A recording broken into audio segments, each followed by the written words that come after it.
Olá, gente! Sejam bem-vindos a mais uma aula da disciplina de Microbiologia e Parasitologia.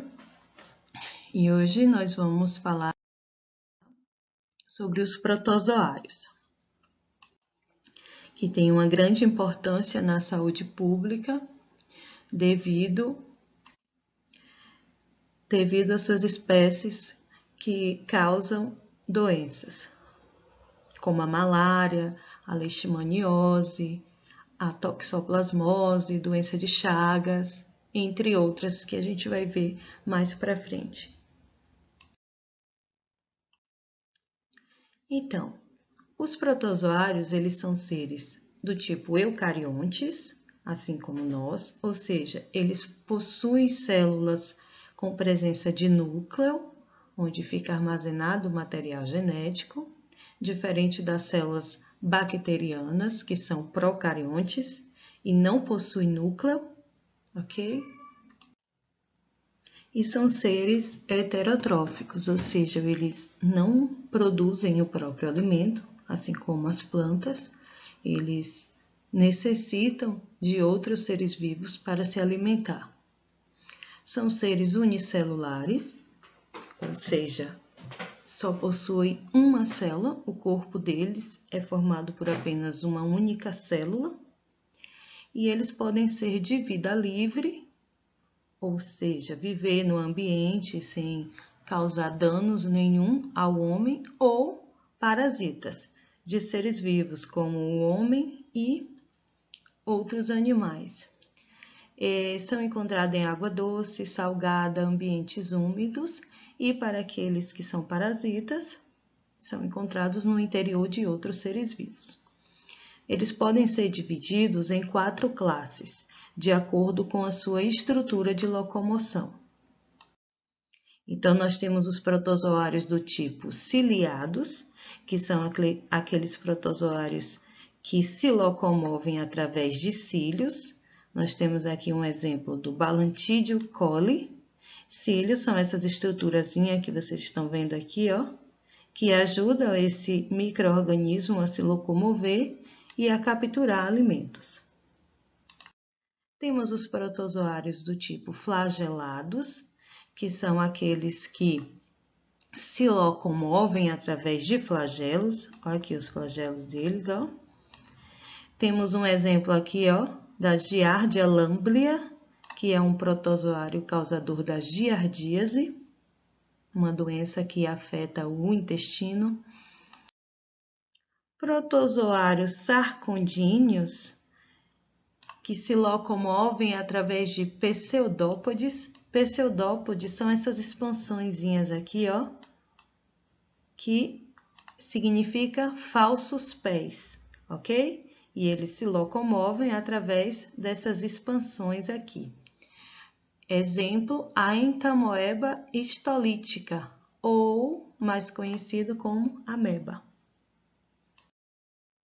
E temos os protozoários esporozoários, que são aqueles protozoários que não apresentam estruturas de locomoção. Exemplo, o Plasmódio falcíparo, que é um dos causadores da malária, ok? Eles se reproduzem de forma assexuada, ou seja, eles não necessitam de um gameta masculino e feminino para a reprodução. Esse processo ele ocorre através de divisão binária. Então, um protozoário se divide em 2 e formam 2 indivíduos completos, ok? Cistos de protozoários são formas inativas desse protozoário, ou seja, é uma forma que eles encontram de sobreviver enquanto as condições ambientais não estão favoráveis a eles, certo? Então, o que eles fazem? Eles secretam uma membrana, chamada de membrana cística. Essa membrana ela é resistente e isola ele do meio externo, protegendo ele contra as adversidades do ambiente, como mudança de temperatura, ressecamento, pH ácido. Então, quando esse cisto, quando esse protozoário ele se transforma em cisto, ele fica inativo, esperando condições propícias para poder abrir novamente esses cistos e voltarem à ativa, procurando novos hospedeiros. Esses cistos eles são facilmente disseminados no ambiente, através do vento, por exemplo. Nós temos aqui alguns exemplos de cistos vistos pelo microscópio. Nós temos o cisto do Balantidio coli, causador da balantidíase, o cisto da Giardia lamblia e o cisto da Entamoeba histolítica, conhecido como ameba.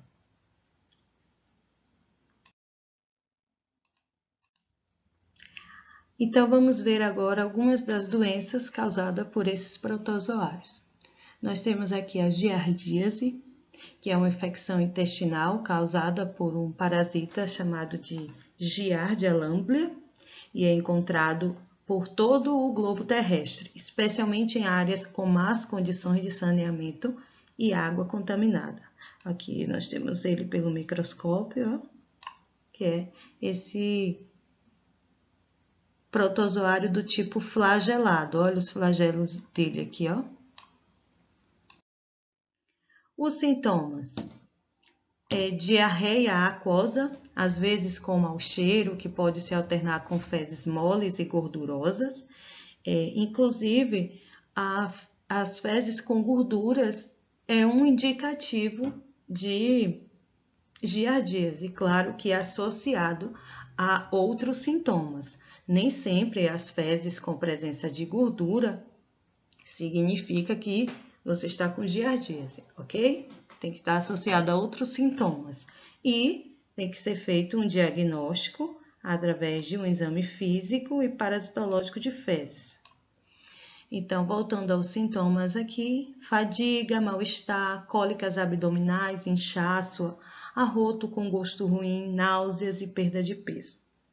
A transmissão ocorre de forma oral fecal, ou seja, se você é portador da doença e ao evacuar você depois não higieniza corretamente as suas mãos, você acaba contaminando superfícies ou alimentos e aí acaba passando esse protozoário para outras pessoas.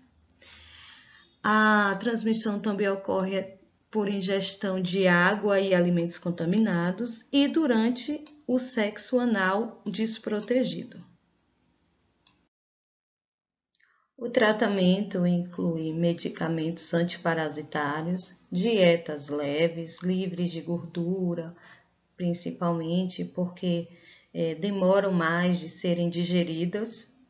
E se você está com um comprometimento no intestino, uma infecção que causa inflamação, você deve evitar esses tipos de alimentos que demoram mais para serem digeridos e podem causar quadros de azia ou má digestão e acaba piorando a situação. E hidratação. A prevenção consiste na profilaxia correta das mãos, lavar as mãos corretamente, beber água filtrada ou fervida, lavar e cozinhar bem os alimentos e usar preservativos durante a relação sexual, já que essa doença ela é transmitida através da relação sexual anal, se a pessoa estiver infectada. A balantidíase é uma infecção que também acomete o intestino, só que ela acomete a parte do intestino grosso. Esse protozoário ele não tem como hospedeiro natural o homem. O hospedeiro natural deles são os suínos. O homem é apenas um hospedeiro acidental. O agente etiológico causador dessa doença é o Balantidio coli, esse protozoário que vocês estão vendo aqui, que é do tipo ciliado, que a gente viu nos slides anteriores.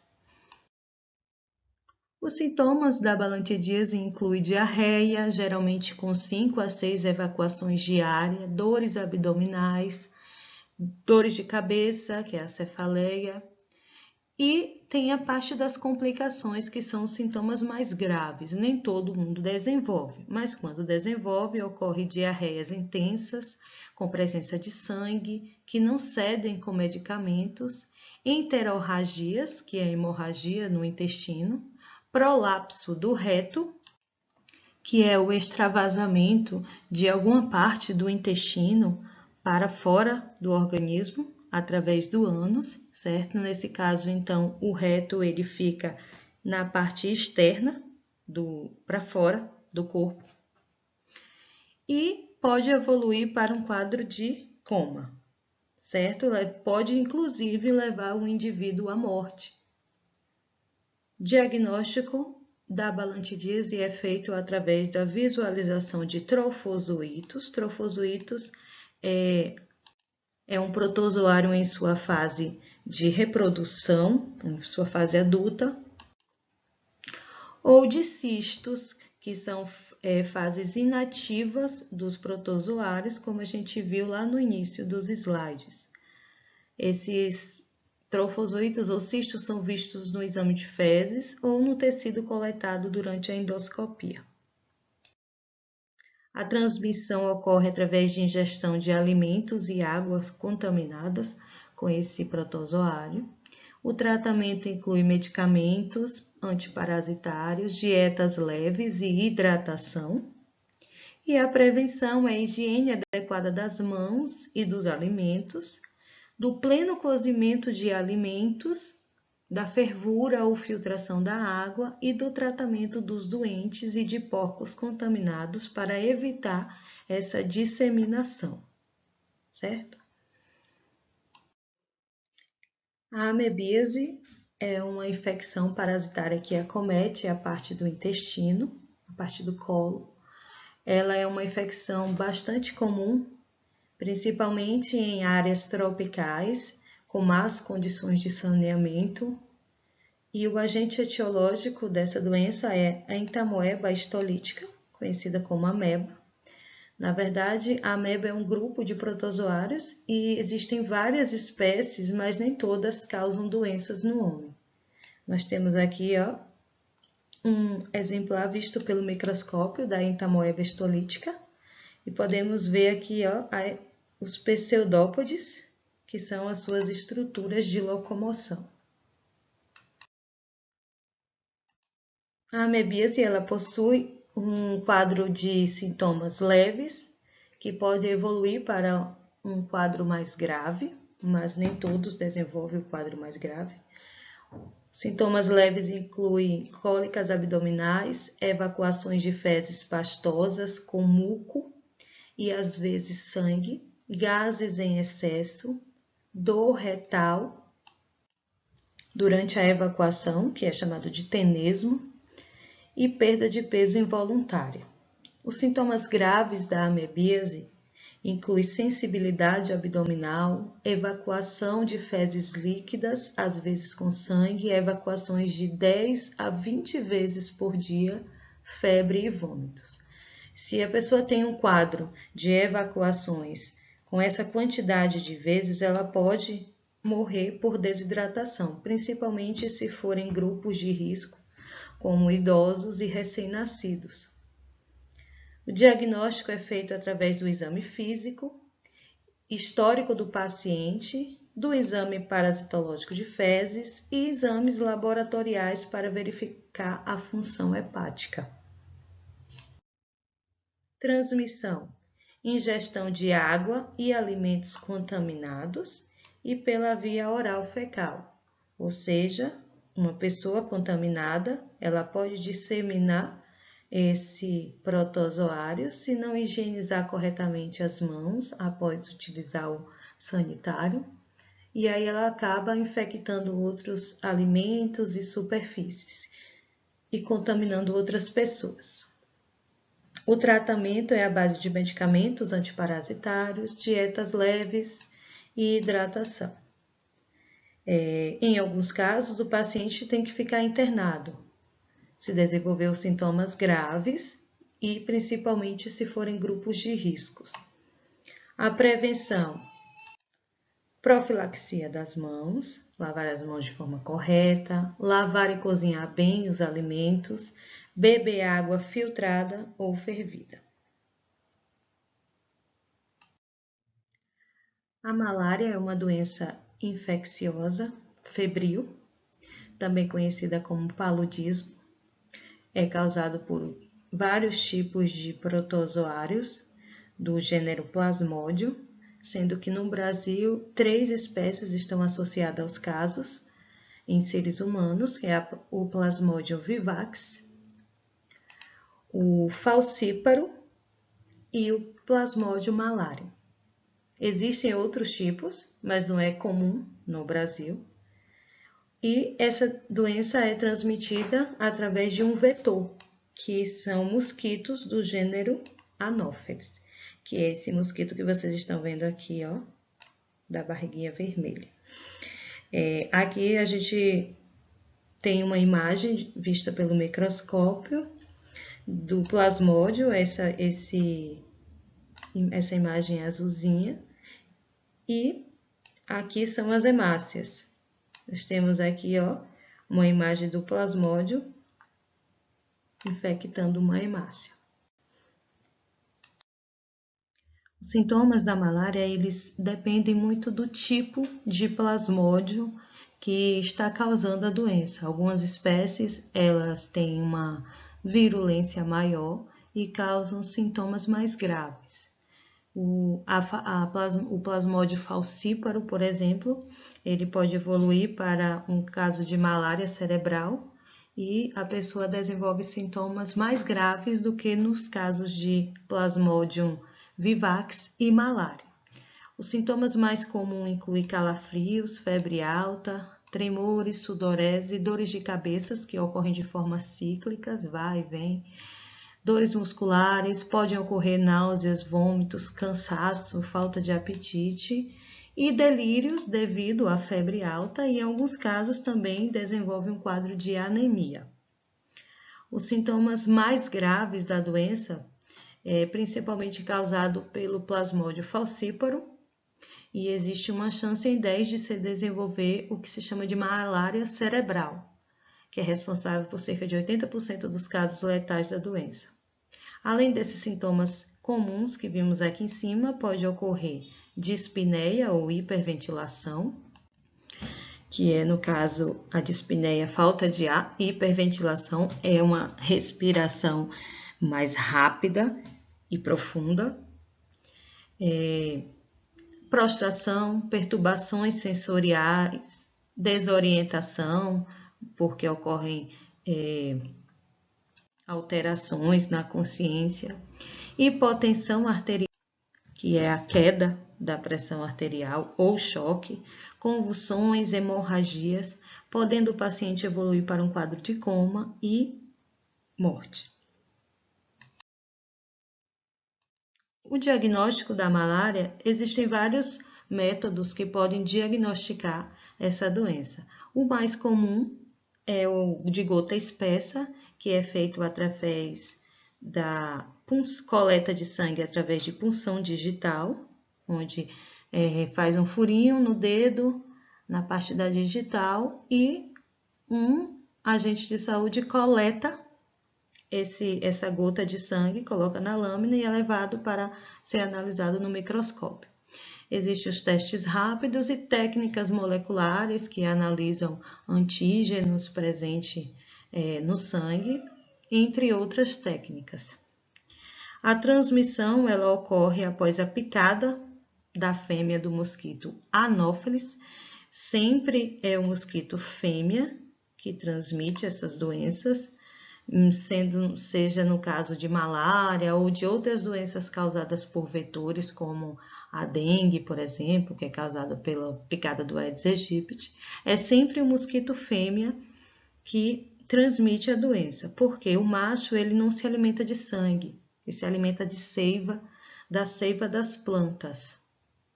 A fêmea também se alimenta da seiva das plantas, porém, no período de reprodução, ela necessita de sangue. Então, por isso que ela pica as pessoas. E se ela estiver contaminada, ela acaba passando esse micro-organismo, causando a doença.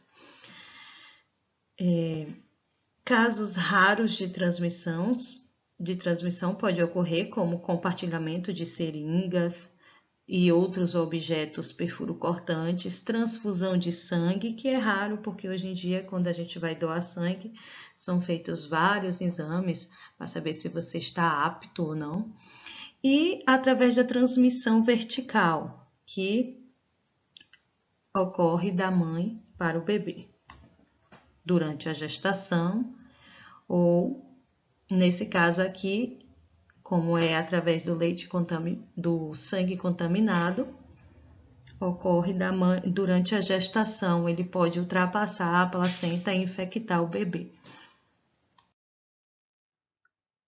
Nós temos aqui o ciclo de transmissão da malária. Temos aqui o primeiro vetor, que é o mosquito que já está infectado. Ele pica uma pessoa e quando ele pica, ele inocula junto com a saliva o protozoário, que primeiramente vai migrar para o fígado. Se essa pessoa for uma mulher e estiver gestante, pode migrar também para a placenta e ultrapassar e infectar o bebê. Voltando aqui para o ciclo do fígado, quando chega lá no fígado, esse protozoário ele se reproduz de forma rápida, se transforma e migra então para a corrente sanguínea. Quando ele chega na corrente sanguínea, ele infecta as hemácias, que são os glóbulos vermelhos do sangue, e começam a destruir essas hemácias. Quando outro mosquito vem e pica essa pessoa, suga o sangue contaminado, porque aqui o plasmódio já está na corrente sanguínea, esse mosquito se contamina e sai em busca de novos hospedeiros, picando outras pessoas, e aí o ciclo se reinicia. Aqui nós vemos o rompimento das hemácias, quando o plasmódio ele alcança essas hemácias, migram para a corrente sanguínea, eles infectam elas e destroem, como vocês estão vendo aqui, nessa imagem. A anemia falciforme, ela é uma doença genética de caráter recessivo, ou seja, para que o indivíduo ele seja portador da anemia falciforme e desenvolva os sintomas da doença, é necessário que ele herde, tanto do pai quanto da mãe, os genes causador dessa doença. Essa doença ela se caracteriza principalmente por uma alteração no formato das hemácias. Um indivíduo com anemia falciforme, ele não possui hemácias no formato normal, que é esse formato esférico aqui. As hemácias dele em formato de foice, por isso esse nome, anemia falciforme. Essas hemácias ela têm uma vida mais curta do que as hemácias normais, elas não chegam à fase adulta e o indivíduo tem vários problemas durante a vida, como anemias, por exemplo, dor devido à obstrução de vasos sanguíneos. É uma doença que não tem cura e o tratamento ele deve ser feito durante toda a vida do indivíduo. Mas, afinal de contas, o que a anemia falciforme tem a ver com malária? Então, pessoas portadoras de anemia falciforme, elas possuem uma imunidade natural ao protozoário causador da malária. Como assim? O protozoário, depois que ele infecta as células hepáticas lá no fígado, ele migra para a corrente sanguínea e infecta as hemácias de um indivíduo, certo? Eles infectam essas hemácias aqui e rompem as mesmas. Porém, pessoas que têm anemia falciforme têm uma hemácia diferente, mas não é só o formato externo que é diferente. Toda a fisiologia dessa hemácia, o funcionamento dela, tanto externo como interno, ele é diferente das hemácias normais de formato esférico. Os protozoários da malária ele não conseguem infectar células nesse formato aqui, porque toda a sua morfofisiologia é diferente das hemácias habituais. Então, por isso, pessoas que têm anemia falciforme são naturalmente imunes à malária. Isso é uma vantagem evolutiva para pessoas que têm anemia falciforme e moram em locais onde há surtos de malária, por exemplo, na África, na região amazônica e em outros estados brasileiros que têm surtos de malária, certo? O tratamento da malária depende de alguns fatores, como a espécie causadora da doença, a espécie de plasmódio, se for o plasmódio falcíparo que evolui para um quadro mais grave, o paciente ele deve receber o tratamento internado em uma unidade hospitalar.